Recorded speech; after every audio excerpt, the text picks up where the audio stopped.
കർത്താവിൻ്റെ അതിവിശുദ്ധ നാമം വാഴ്ത്തപ്പെടുമാറാകട്ടെ.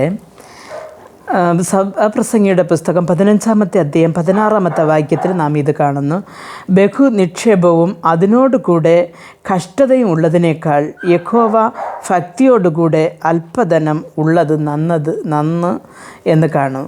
പ്രിയ ദൈവമക്കളെ, കഷ്ടതയോടുകൂടിയ അധിക ധനം എന്ന് പറഞ്ഞാൽ നമുക്ക് വരുമാനങ്ങളും നല്ലൊരു ജീവിതവും ഇരുന്നാലും അത് കഷ്ടമാണെങ്കിൽ ആ ഒരു മനസ്സമാധാനം പോവും, രാത്രി ഉറങ്ങാനും കഴിയത്തില്ല, വളരെ ബുദ്ധിമുട്ടാണ്. അപ്പം ദൈവവചനം പറയുന്നത് എന്ന് പറഞ്ഞാൽ നമുക്ക് അല്പം ഇരുന്നാലും അത് സമാധാനത്തോടെ ദൈവഭക്തിയോടെ നാം കഴിച്ചു കൂട്ടുകയാണെങ്കിൽ അതാണ് നല്ലതെന്ന് പറയുന്നു.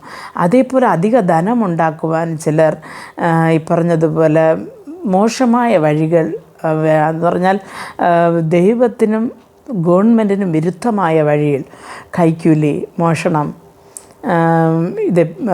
കള്ളപ്പണം, ഇങ്ങനെ പല കാര്യങ്ങളിൽ ഇടപെടുന്നതുണ്ട്. അടുത്തവരുടെ നിന്ന് കവർച്ച ചെയ്യുന്നത്.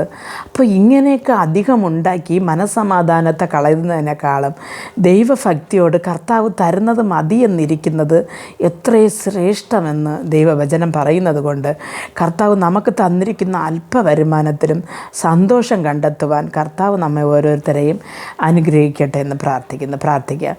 ഞങ്ങളെ അതിവാത്സല്യമായി സ്നേഹിച്ച് വഴി നടത്തുന്ന സ്വർഗസ്ഥ പിതാവേ, കർത്താവെ, ഈ മാറിക്കൊണ്ടിരിക്കുന്ന ലോകത്ത് കർത്താവെ, ഭയങ്കരമായി ധനം ഉണ്ടാക്കണമെന്നും അല്ലെങ്കിൽ നമ്മുടെ ജീവിതം മെച്ചപ്പെടുത്തണമെന്നും തെറ്റായ വഴികളിൽ ആരും പോകാതെ ദൈവഭക്തിയോടുകൂടെ ദൈവം തരുന്നത് മതിയെന്ന് സമാധാനത്തോടിരിപ്പാൻ ഓരോരുത്തർക്കും കൃപ നൽകണമെന്ന് പ്രാർത്ഥിക്കുന്നു.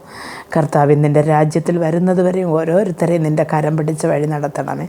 യേശുക്രിസ്തുവിൻ്റെ നാമത്തിൽ പ്രാർത്ഥിക്കുമ്പോൾ പ്രാർത്ഥന കൃപയോട് കേട്ട് മറുപടി നൽകി തരണം നല്ല പിതാവേ. ആമേൻ.